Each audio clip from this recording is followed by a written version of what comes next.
Ayo kawal kasus Subang, Dr. Hastri ungkap pembunuh Tuti dan Amel ternyata bukan orang sembarangan. Menjelang 1 tahun penyelidikan kasus Subang, Jawa Barat yang akan jatuh pada tanggal 18 Agustus tahun 2022 mendatang, Kepolisian Polda Jabar belum juga mampu mengungkap tragedi berdarah ini. Polisi masih kesulitan untuk menetapkan siapa dalang, pelaku dan yang mengetahui atau membantu pembunuhan kasus Subang, Jawa Barat yang menewaskan Tuti Suhartini dan Amalia Mustika Ratu alias Amel. Kesulitan polisi dalam menetapkan tersangka, meski 100 lebih saksi sudah dimintai keterangan, karena minimnya alat bukti yang kuat yang ditemukan di TKP.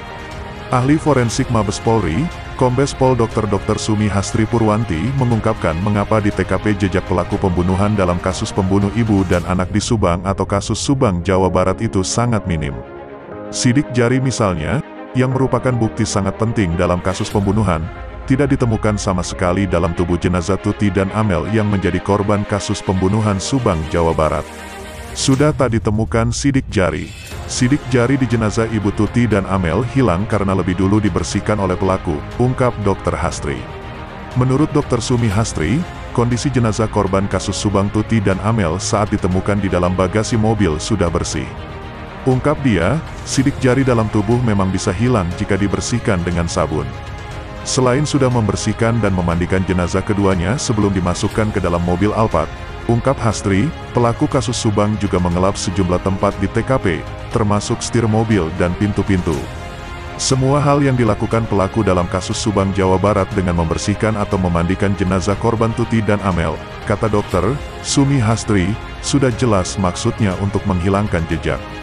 Dr. Hastri menegaskan, yang tahu persis bagaimana cara menghilangkan jejak sidik jari dalam tubuh seperti yang terjadi pada kasus pembunuhan Tuti dan Amel adalah orang yang memang ahli atau mengetahui forensik.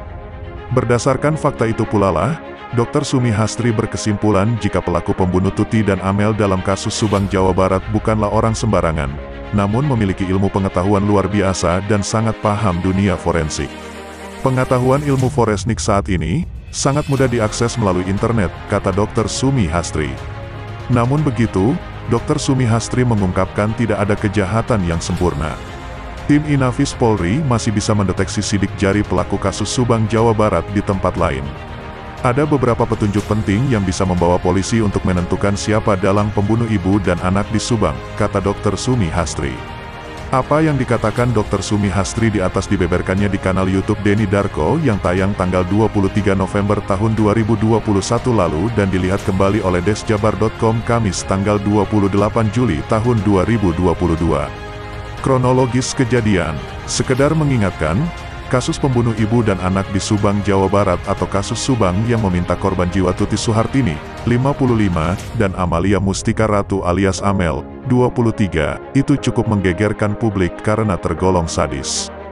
Jasad Tuti, ibu, dan Amel, anak ditemukan sudah tak bernyawa di bagasi mobil Toyota Alphard milik korban yang diparkir di halaman rumahnya di Kampung Ciseti, Kecamatan Jalan Cagak, Kabupaten Subang, Jawa Barat, pada tanggal 18 Agustus tahun 2021. Adalah Yosef suami Tuti sekaligus ayah Amel, yang pertama kali merasa curiga saat ia datang ke rumah itu sehabis menginap di rumah istri mudanya. Kronologisnya, saat hendak masuk rumah, kondisi rumah sudah berantakan dan penghuninya Tuti dan Amel tidak ditemukan. Lalu Yosef bergegas menuju kantor Polsek Jalan Cagak untuk melapor.